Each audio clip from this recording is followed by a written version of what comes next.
Let me ask you something. How many items on your baby registry are for you? Now, here's a tougher question. When the baby comes, who is going to take care of you? You see, as moms, especially first time moms, we are spending a lot of time planning for the baby. We're looking for the right gear, the clothes, the stroller, the feeding supplies. But what if I told you that the most important things you will need in those early weeks aren't even on your registry? Capitalism has made us so concerned about purchasing items for the baby that it is taking away from postpartum holistic care. For my second time moms or third time moms, you know that of all the items on your baby registry, you probably don't use most of them. If you had to do it again, you probably would put diapers, a couple of onesies, right? Some formula maybe, but you wouldn't be thinking about the Mercedes-Benz stroller or the crib that lights up or does special things. All of this is capitalism. And this is what it's turned us into. So we're going to flip the script today. I want to talk to you about why you should skip the traditional baby registry and build your postpartum team instead. Hello, Mama, and welcome back to Fourth Trimester Voices. I'm your host, Dr. Choa. I'm an emergency room physician, a postpartum advocate, and the founder of EM Care to You, where we put moms first. So today's episode is a special solo chat. And honestly, I think it might be one of the most important episodes that I've ever recorded. You going to give me a couple minutes to just break it down for you? Don't come for me. I'm just trying to help. Whether you're pregnant, preparing, deep in the postpartum trenches, supporting someone you love, or thinking about purchasing gifts for a friend or a family member who is currently pregnant, we're going to talk about it. Let's get into it. You know, the moment you're scrolling through baby registry checklists online, they all look the same, right? The swaddles, the pacifiers, the diaper pail, the bouncer, the bottle warmer. And sure, some of these things may be helpful. I'm not saying don't register for them at all. But here is the problem. We have been sold the idea that the stuff is what will carry us through postpartum. We have been told and sold the lie that the things that we put on our baby registry are what are going to get us through the postpartum period. This is a lie. That $300 bassinet is not going to save you from exhaustion. That diaper bag with 14 compartments is not going to make breastfeeding easier. That cute robe and matching newborn onesie, it's not necessarily going to make that first week magical.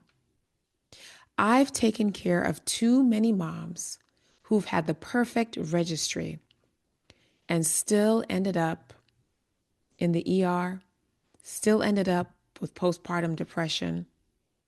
Moms who had bottles and burp clots, but no one to call when their nipples are cracking, when breastfeeding brought them to literal tears.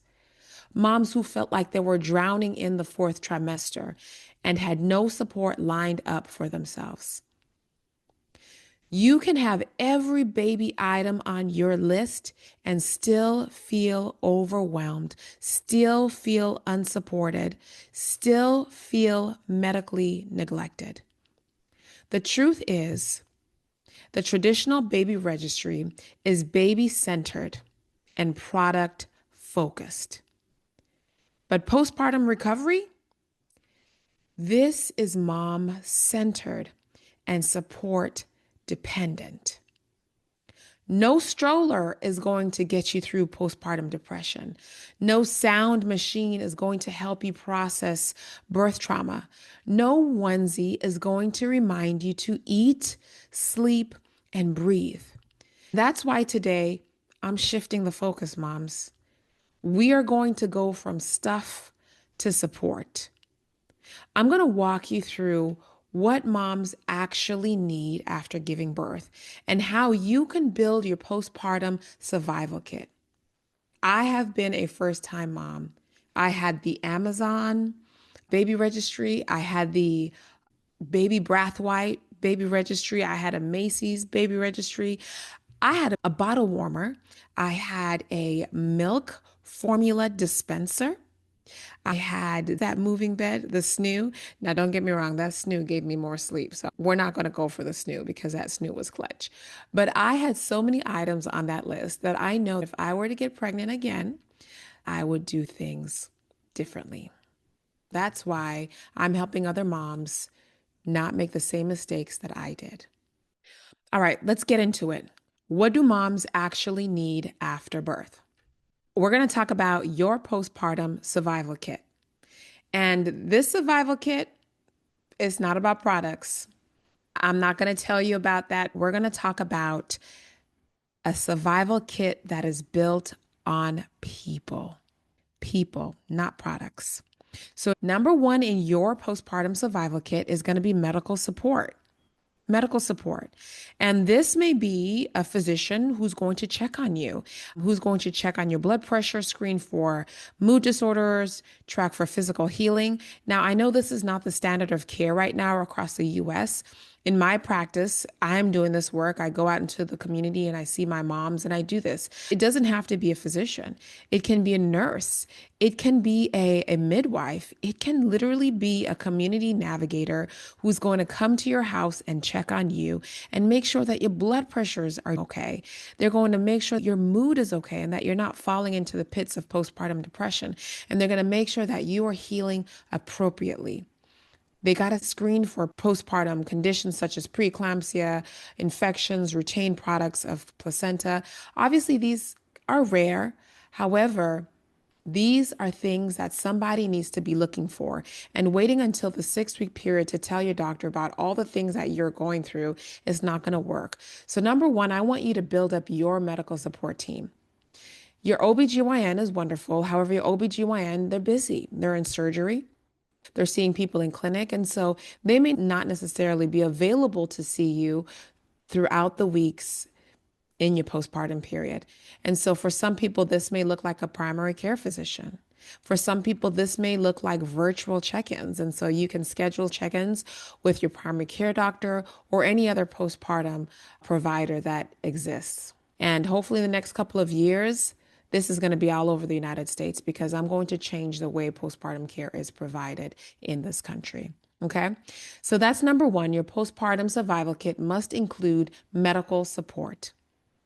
Number two, your postpartum survival kit must include a plan about your body's recovery.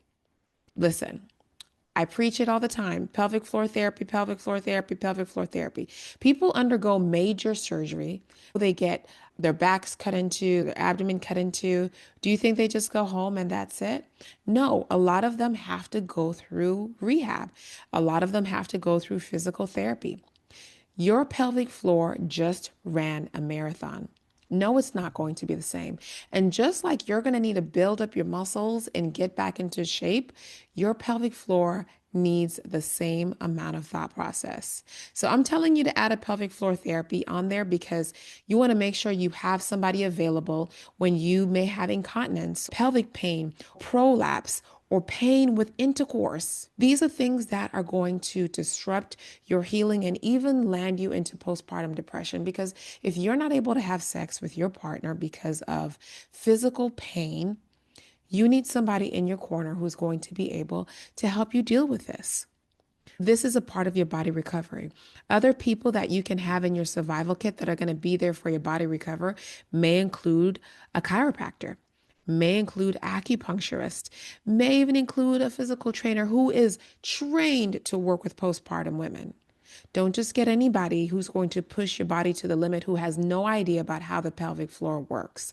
You need someone who understands pregnancy, childbirth, and postpartum and what the body has gone through. Pain is not a part of motherhood. And we're going to change that. Our body requires just as much attention as that baby.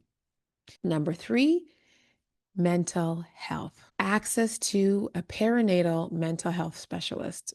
Now, some of you may be saying, I don't have a history of depression. I don't think I need one. Listen, it's hard. I encourage you to just establish care with one, just meet with one, so that when things hit the fan postpartum, you have somebody available. If you're saying this is not necessarily something for me, then look into some postpartum support groups. You may look into your church. If you have a doula, they can put you in touch with a postpartum support group that can help you when things hit the fan. Mood disorders are very common after pregnancy, but they're very treatable. Postpartum rage, postpartum anxiety, OCD, depression, all of these things you can get help for. All right, so that's number 3. Number 4 is lactation and feeding. In-home or virtual lactation consultants, a clutch. If you are planning to breastfeed your child, I encourage you to get this. Depending on your insurance may cover for this in the next couple of years. We hope that everyone's insurance may cover for a lactation consultant. Normalize, right? Let's normalize that breastfeeding may not turn out how we thought it would. I had this grand plan that I was going to breastfeed my child, and I had glandular hyperplasia. If possible, meet with a lactation consultant before you give birth. But if you don't, put them in the back of your pocket in your mind that this is who you're going to contact if you're having trouble feeding, because breastfeeding difficulties can lead you into postpartum depression, and we don't need that. If you've gotten through all of that list, I want to just add village care. Who's going to take care of the baby? Who's going to take care of you? Who's going to cook the meals? And so this could include postpartum doulas, night nurses, the meal trains with your friends, a chef. Who's going to help you with laundry? Is it going to be your siblings? Who's going to take care and walk your pets? Even 1 to 2 hours that you free yourself up can make a huge difference in your mental health. I encourage you all to build your survival kit on people, not products. I want you to start when you are pregnant. Don't wait. Start when you're pregnant. Build your postpartum plan like you built out your birth plan. I know some of y'all, you had the music picked out, you had what you're going to wear, you got your hair done, you got your nails done. You put so much effort into your birth plan.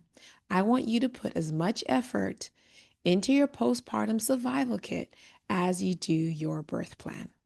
If you are willing to pay $300 for a bassinet, consider paying $300 for a pelvic floor therapist. Consider paying $300 for a lactation consultant.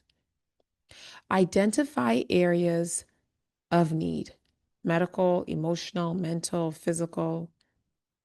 Identify those areas. If you had a baby before and had a high-risk pregnancy or a difficult postpartum course, you should be thinking medical support. What type of medical support can I have to prevent this from happening? List out your local providers, list out your online support resources, doulas, PTs, therapists, community groups, and then communicate with them. Let them know, instead of more onesies on my registry, I need support towards a meal service. I need support towards paying for lactation consultants. More registries should be about people and less about babies. Build your registry around paying for things that are going to matter in the postpartum period, and that is you. I'm not saying don't put things on there for the baby, but you need to make sure that you have things that are going to help take care of you as well. Use registries that allow service gifting. If you are in Atlanta, Georgia, I do this for my moms. I help plan out your postpartum. I sit down with you and we go over it together.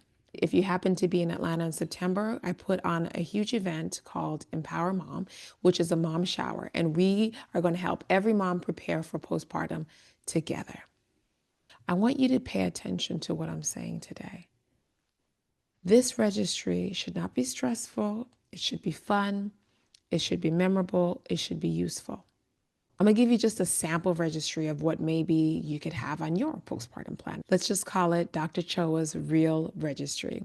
Number one, you want to have a postpartum planning session with some physician. This can be your primary care doctor. This can be with a doula, a postpartum doula, right? I want you to plan out 3 home cooked meals per week. Who's going to be cooking? This may be a meal delivery service. It may be a chef. It may be your friend. It may be your mom. I just want you to plan out 3 meals per week, minimum. I want you to put on your registry 2 pelvic floor therapy visits. I want you to put 2 lactation consultant visits on your registry. And I want you to find a mental health specialist, meet with them. And if you can't pay out of your insurance or out of pocket, put that on your registry. And one last thing, I want you to put on your registry 1 month of housekeeping or 1 month of a night doula. Can we do that? Can we do that instead of that $2,500 bassinet? Okay. I know you guys have been enjoying listening to specialists and listening to moms talk about postpartum and their pregnancies, but I wanted to pause and put in this plug because it's really important as we're going to continue listening to other birth workers and moms tell their stories. There's a lot of commonalities and a lot of it is preparation. This is why I made this podcast, to prepare you. So we're going to pause today. This is a solo chat. All right. I want to invite you to create a postpartum centered registry that's going to center around people and services rather than things. Moms deserve support, not just supplies. We need to shift the culture of gifting to include healing, not just hauling. Okay? So I'm going to invite you to contact me for a postpartum planning session. Now, I don't just do postpartum planning sessions in Georgia. I'm available wherever you are. This is a non-medical consultation, and we can look at the resources in your area and I can build out a postpartum plan for you.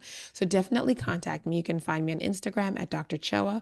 All my information is on there. You can learn a little bit more and give me a call. Okay?